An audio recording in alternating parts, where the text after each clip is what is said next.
Hey guys, welcome to our channel. We'll be doing a review, 3,000 mile review on the African Twin 1100 2024. It's got the DCT. I'm going to talk to you about the upgrades I've done, kind of stuff I've done with it, and what I think about it. Should you buy this bike? Should you not buy this bike? Obviously, I think you should buy this bike. And this is my second bike that I have. I went from a XR150 to African Twin 1100. Now, the upgrades I've upgraded these hand guards from the OEM ones, which are pretty flimsy. So if you drop this heavy sucker, it will break your hand guards. So with the bark busters, I upgraded the tires, and so far I don't have any horrible complaints that would deter you from wanting to buy this bike. It's got a 19-inch front wheel, 18-inch back wheel. It's a solid bike. It seems kind of heavy at first, but it's not too bad once you get going and get used to it. As far as what I've done, I've taken it on the interstate, the highway.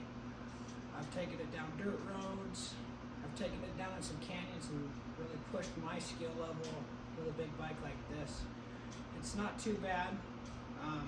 You have to make some adjustments when you're going off-road, especially if you're in a canyon. You're going to want to turn off your traction control. You're going to want to turn off your wheelie control, your ABS, and that way you have full access to the power of the bike when you're going off-road.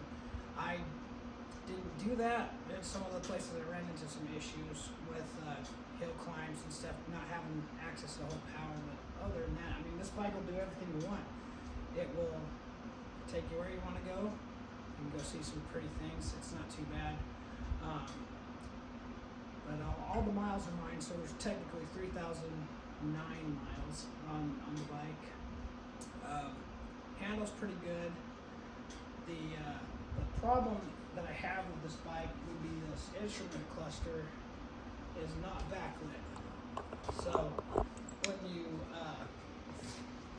you're looking at this instrument cluster right here, none of this is lit up at all. So you have to basically memorize everything. So Honda needs to upgrade this a little bit, at least make them backlit, because you don't have any lights here. So when it's dark, you don't see anything. That's one thing. They say that this load screen takes too long to upload. That was a complaint people had. But if you turn it on, you get ready to go, you still have this screen here that lets you know your speed and what gear you're in. And another thing I like about this bike is the sound it makes when you turn it on.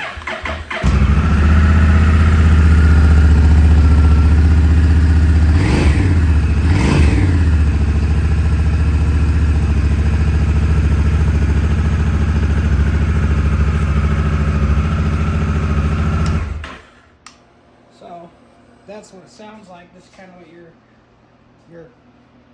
UI looks like. And you got your ABS, your traction control, and your wheelie control. I'll run you through how to turn this off real quick. So you just hold that, and it goes, should be off. And then this one, you hold it, and now that's off. So you turn off those, and you can do wheelies now, and your traction control's off.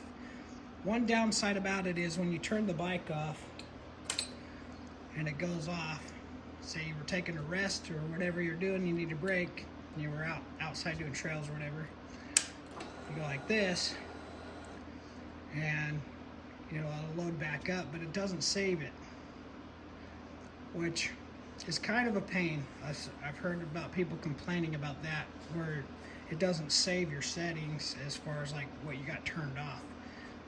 So it's all of it's back on. See, now it's kind of a pain when you want to get ripping and roaring and you need to take that stuff back off. You just hold it until it turns off and it'll go away.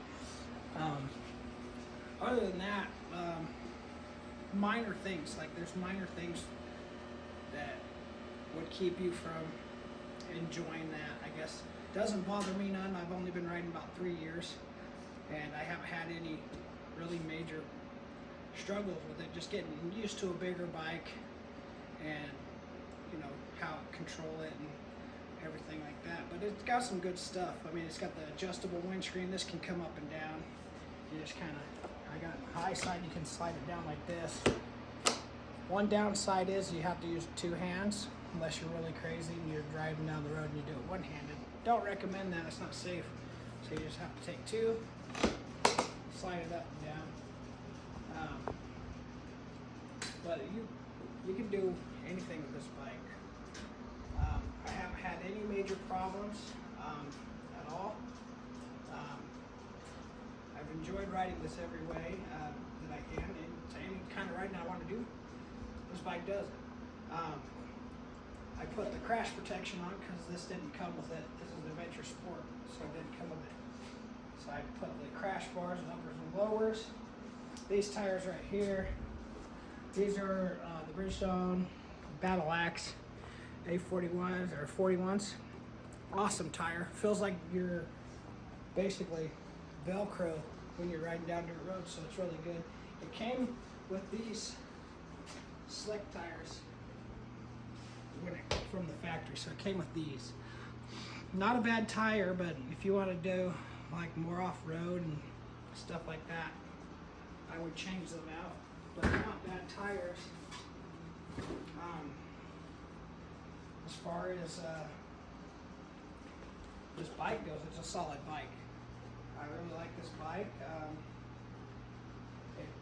I will definitely probably eventually upgrade the skid plate, because this is just a thin little metal skid plate here. I mean, it works pretty well, but if you're gonna get into some really like heavy stuff, you probably want to get a new skid plate. Other than that, it's not bad. I mean, it's got your passenger pegs. It can take a rider and luggage and a passenger, no problem. It's not a problem at all. And you can change your preloads. It's got the electric suspension, so it goes up and down with the push of a button. I'll make a video on the cluster and all the stuff that's in the UI later if you guys want to. If you have any questions about this bike or want to know more, please leave a comment below, and thanks for watching.